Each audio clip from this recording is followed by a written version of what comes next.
Jackson TSC engineer Sam Sorensen. Sam, welcome back. Hey, Bart. Thanks for having me. Yeah, again. nice to see you. Yeah. So I know the rain is wreaking havoc for, well, everybody. We've had too much. What's it doing to the 94 project? Pretty much the same thing. It's really wreaking havoc with us. We're doing our best with the nice days. We're really shooting to have traffic shifted within the month here onto the new pavement. But if it keeps raining, it's going to kind of push that shift a little further down the road. But we're doing our best with what we got. Yeah, you can't pave when it's raining, obviously. Yeah. Now there's some new pavement, but is that just temporary? So the new pavement that you're probably seeing out there on the new eastbound side is just a small portion of what we're doing over there to help mitigate possible mine subsidence. That pavement is going to be used as a smooth surface for the reinforcement steel, and then we're going to pave 13 inches of concrete on top of that. So it's going to be kind of a bridge deck for the road, not like the bridge you see here, the new eastbound structure. This is a time lapse we put together. This is from, I think it started we put this camera into service in around January, mid-January, and so this is everything that's happened since then. Oh, wow. And you'll kind of see it. We get it built pretty quick here. Lots of exciting things. You get to see everything the contractor did day in and day out, and kind of see the beams just magically appear out there. It's pretty neat. It's been an amazing project. I think a lot of people have been able to see just by traveling past it or traveling on one of the nearby roads, some sort of progress. But it's the landscape. It's amazing how the footprint of the highway and the landscape surrounding it has been a dramatic change that I think a lot of us have already noticed. Mm-hmm. Yeah, it's really exciting. You get to kind of see that 94 is doubling in width. Mm-hmm. And until we had that all cleared out and we got the grade ready for paving, you didn't really know what it was going to look like. And now you can kind of see the final product starting to take shape, and it'll be really exciting when we get traffic over onto that new side.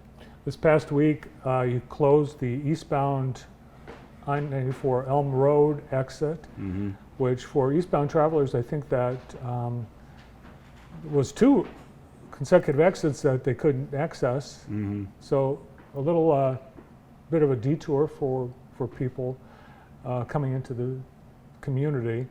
What's the timeline? What's the Elm Road closure all about? So the reason we had to close that one, and we strive not to close consecutive ramps, because normally if one ramp is closed, the next ramp's your way in.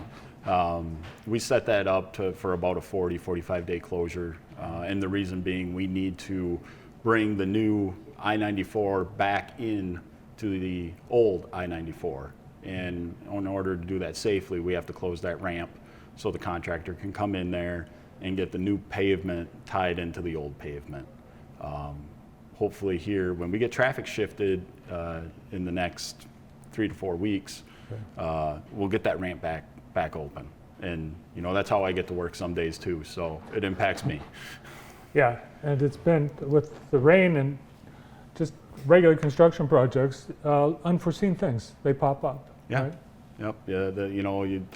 It's tough enough already to get the project going and get it done, and then you add water into it, and it really it saturates the underlying material that we're working with, and it takes a few days to dry that out, or else we have to kind of pull the trigger and take out that old material and put in nice, clean, dry material. Yeah, I was mentioning Lister Brothers. They've pumped a lot of water this year, more than they have in their entire 40-year history, and it's on projects like yours. They're out there doing that kind of work. Mm-hmm. So this is what's going to be really dramatic once it's done, and mm-hmm. it's one of 2 roundabouts going north and south of the highway at Cooper. Yeah, this is the southern roundabout, and this is kind of looking north. We're calling this the planter box. This is the circulating island.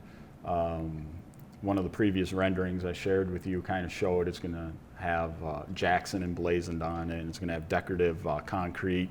And it's going to have a nice painting of the concrete to, kind of beautify the entrance into Jackson. So we're looking north right now, and you can kind of, that's where it's going uphill. This is what it looked like after it was poured. I'm about 6 foot tall, and that's about how tall the reinforcement steel is there. Oh, really? with the So ladder that's, going. is that, what, rebar? That's rebar, yeah. The green, it's coated in a epoxy to minimize the steel from rusting. So it's something we do to make a more durable concrete. So you won't be able to see over the roundabout, will you? No, you will. That actually is going to be underground a little bit. So we had the foundation's 2-3 feet underground. Okay. So you'll have just a little bit of that rebar showing, so or the concrete showing. Concrete Yeah. covering the rebar. Yep. And then there will be, in addition to the one we just looked at, there's going to be another one on the other side of 94. Yeah, I'm glad you brought that up. Next Tuesday, in addition to the eastbound Elm off-ramp being closed, we're going to close the westbound Cooper interchange. So that one's been open since the project started.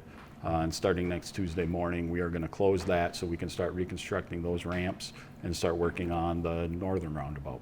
So that area, in particular the on-off ramps at Cooper, have been, I think for a lot of people, problematic. The ones just north of the highway, because the on and off ramp are so close together, and then when you enter the highway, suddenly you're really forced into a lane because of the bridge. Will the roundabout, the on-off, will that all improve that access to 94 at the new bridge?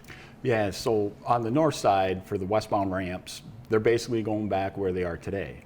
The big change is because I-94 is shifting to the south, we're going to be able to have a much longer acceleration lane for that loop ramp, that westbound on-ramp. So traffic's not going to be forced into the I-94 traffic so quickly. They're going to have plenty of time to get up to speed and merge into traffic safely. Yeah, and really, whether you're going east or west on 94, at that point, going under that bridge, it's kind of been, it's psychologically, it's been a chute where you feel like the road's closing in on you. And I think we've had probably more than our fair share of accidents at that point. This will improve with the new bridge. Yeah, we're doubling it.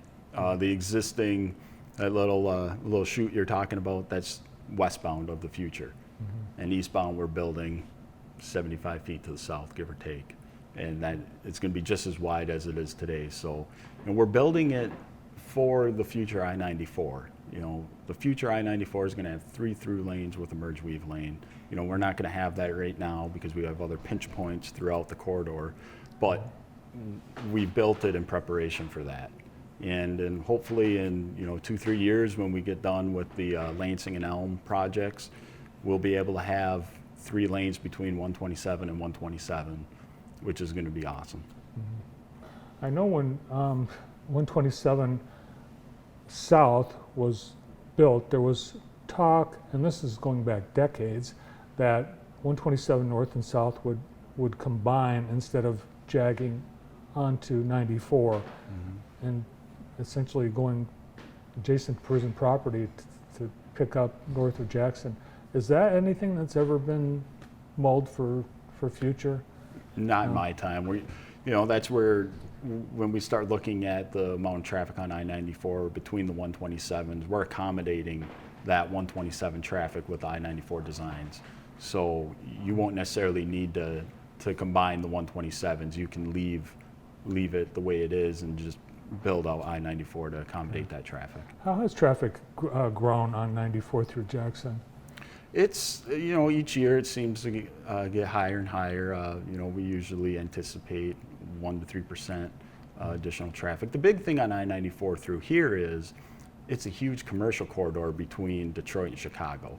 I think we got 30% commercial traffic, and that's something that we have to accommodate to when we're looking at these designs. Yeah, and that's the traffic that really puts the wear and tear on the highway. What's the material, the road material going to be made of? What we're doing with this project is we're using concrete for a lot of the permanent work. Reinforced concrete over the mine just in case there's a subsidence. Something we do in the development of the plans is we do something called a life cycle cost analysis. So we take HMA and we take concrete and we analyze over the design life of that material how much it'll cost to maintain it. And based on the results of that, that's how we pick what we're going to use. So, you know, we're always thinking long term and what's the cheapest solution for the taxpayers. So I think the general consensus is concrete is a longer lasting material that has less maintenance, but it costs more. Is that it?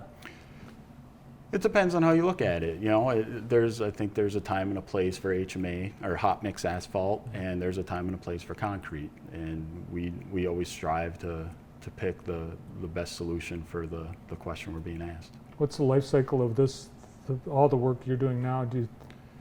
I think it's about 20, 30 year design life. The CRCP, we're hoping to go much longer than that, obviously, because it's a pretty substantial fix. But we always strive to come in, reconstruct a road and not have to do any substantial maintenance on it for the next 20 years or so. Looking back, there are some parts of 94 through Jackson that are original. Yeah, Right. all the underlying materials are in, and that's where you get the, you know, we can come in and do an 1.5 inch resurfacing where we'll take off 1.5 inches of the hot mix asphalt and put it back, but because the underlying material isn't good, you know, it's like putting, if you re-roof your house and you don't take the old shingles off, your new shingles aren't going to last very long, you know. It's like spreading peanut butter after you've already put the jam on the bread. Yeah, it's a Yes. mess. Yeah. And what year was 94 completed? The original construction, you know, Before your time. well before my time. If I remember correctly, part of the existing I-94 used to be US 12. And then when the interstate system came through, which I think that was in the 60s, that's where they did the widening, and it was designed for cars of that day and trucks of that day, and the bridges were built to accommodate that footprint. And that's where you're seeing the pinch points along the corridor now are, you have these bridges that just, we got to reconstruct the bridge and get their supports out of the way so we can put more lanes on I-94. Other than the closure of westbound exit at Cooper, what's the next big thing that people might notice? Well, hopefully in the next 2 to 4 weeks, depending on the weather, they're going to notice they're driving on the new I-94 for eastbound. That's the big thing. Okay. And then, you know, you'll start seeing the old bridge getting demoed. And, you know, I really hope next time I'm on the show, you'll see a lot of progress compared Great. to what's out there now. Great. Also, Sam, I was with some of your coworkers this morning as they cut the ribbon for the new Ann Arbor Road non-motorized trail, which got completed last fall. And I know that was a project of the Jackson Service Center, right? Yeah, I think we partnered with JCDOT on that one, Jackson County, Department of Transportation, Leone Township. And there's some business owners in that involved with it also. So, We'll have highlights from that event on tomorrow's show. Sam, thanks for all the updates. no problem. Thanks for having me. Yeah, great to see you. The engineer, TSC engineer for MDOT with the I-94 project, Sam Sorensen. Up next, we are going to